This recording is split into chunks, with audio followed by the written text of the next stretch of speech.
Scotty V podcast, turn it up loud. Every nerdy deep dive feels like one more round, one more tier list, one more wild, what if twist. Press record, hit that play.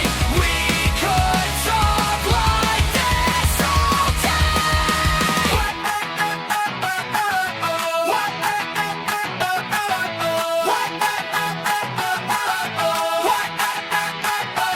Scotty V podcast, superhero talk. Hit play once now, you can't log off. Hey, from the MCU to the DCU stars, we're saving hot takes, not just worlds from afar. Scotty V podcast, turn it up loud. Every nerdy deep dive feels like a crowd.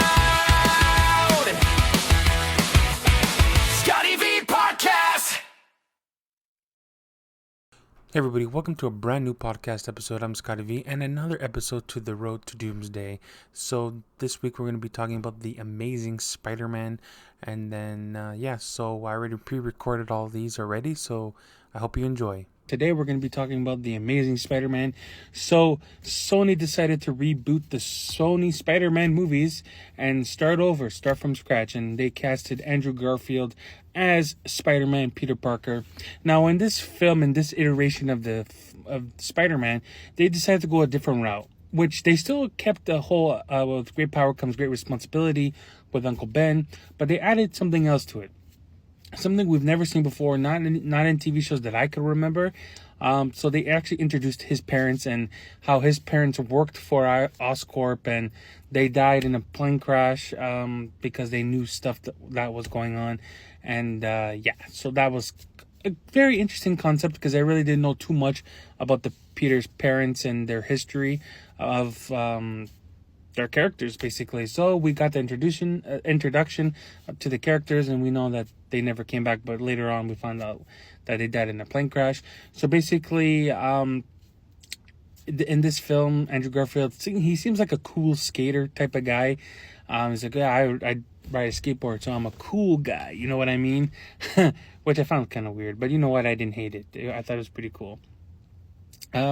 He goes to Oscorp because Oscorp is doing a whole big presentation, and he actually sneaks in because he wants to learn a whole bunch of stuff about all the science and technology that they're doing.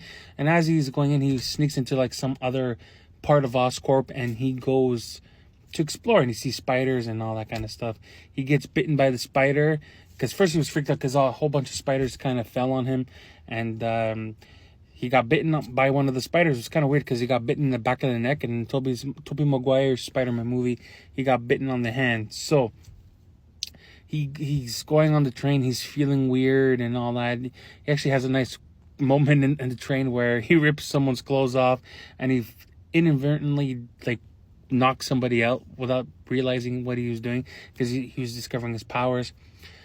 He got home, he realized that the spider was on the back of his neck, and he just yanked it out. You know, like one of those toys that you have to peel the plastic off before you can actually turn it on from the battery.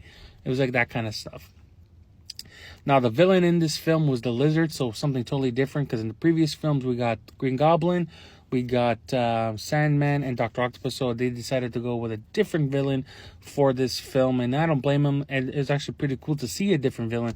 Not a whole fan of the design of the Lizard. Like, I would want to see the snout, right? Like in the comics, make him menacing. He just kind of looked like an ugly-ass, overgrown human lizard.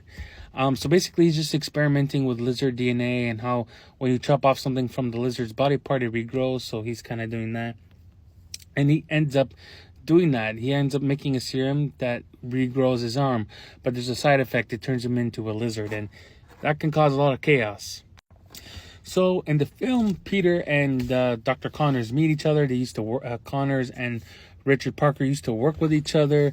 And so they decided to help each other out. Let's work together and yada, yada, yada. Dr. Connors decides to mentor Peter. But when he got the serum, he kind of was losing his mind. So when he got this serum and when he turned into the lizard, he wanted to turn the whole city into lizards, which was hilarious. We also get introduction of Gwen Stacy. We did get Gwen Stacy in Tobey Maguire's Spider-Man, but very quick, very subtle. It was kind of like a throwaway part. And the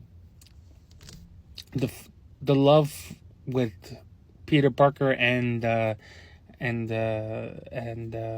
Gwen Stacy, where it's something different, because we always got Mary Jane or was Liz Allen, but not really Gwen Stacy. And Gwen Stacy was Peter Parker's first true love. You know what I mean? So that whole aspect of that was kind of different, which was all right. I prefer Mary Jane over Gwen Stacy. But anyways, Peter reveals his identity to Gwen, saying, "Hey, I'm Spider-Man. Don't tell nobody," but yada, yada, yada. Dr. Connors goes on a rampage on the city and tries to turn everybody into lizards, which he actually turned some cops into lizards. I was like, how is that even possible? But yeah, just the whole fight scene. Even when Peter Parker and Connors were fighting in the high school, it was pretty cool. Sam Raimi. Thinking about Sam Raimi. Stan Lee's cameo was pretty cool. He had the headphones on, listening to classical music, and you just see a lizard and Spider-Man fighting in the background, which was hilarious. You can't go wrong with that. But yeah, Captain Stacy gets involved, helps Peter Parker, because they actually did arrest him at one point, but then Peter Parker kind of just like, "Hey, it's me, like, don't kill me," and Stacy helped him out and ended up paying the price for it. And he actually made Peter make a promise, don't get Gwen involved, and he kind of had to, like, I can't be with you because I promised your dad that I would stay away from you, right? So yeah, it was pretty different for that kind of iteration of Spider-Man. Now let's talk about the costume, because the costume I did not like at all. So yeah, I didn't really like the costume too much, because it's just a weird design. I was so used to whole Tobey Maguire's Spider-Man suit. But anyways, I for the most part, out of the two, I really enjoyed this one. We got a different take of his origin story, and then we also got a different suit design, which was kind of weird. I didn't know how I still don't like it. I think it's my least favorite. I like the Spider Album. The Spider Album is pretty awesome. I really enjoyed it. So yeah, great to see miniature lizards going around the city. Connors just making a whole serum, turning the city into lizards, and obviously didn't help because Gwen helped Peter make a serum to stop it. Captain Stacy ends up dying, and then yeah, that's all that we can say for now. But anyways, I did enjoy this film. Not my favorite Spider-Man movie. It's not the worst Spider-Man movie out there either. But yeah, it's a enjoyable film. So let me know what you think about this film. Do you like it? Do you hate it?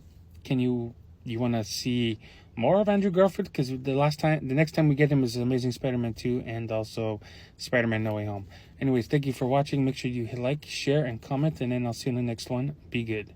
Thank you to everybody who stayed to the end of this video. I really appreciate it. If I'm going to ask one more time, if you can please like, follow, and subscribe wherever you're watching this. If you're watching from the United States, canada, or Europe, or in Asia, wherever you're watching, please subscribe. I really appreciate it, and I'll see you on the next one. Be good.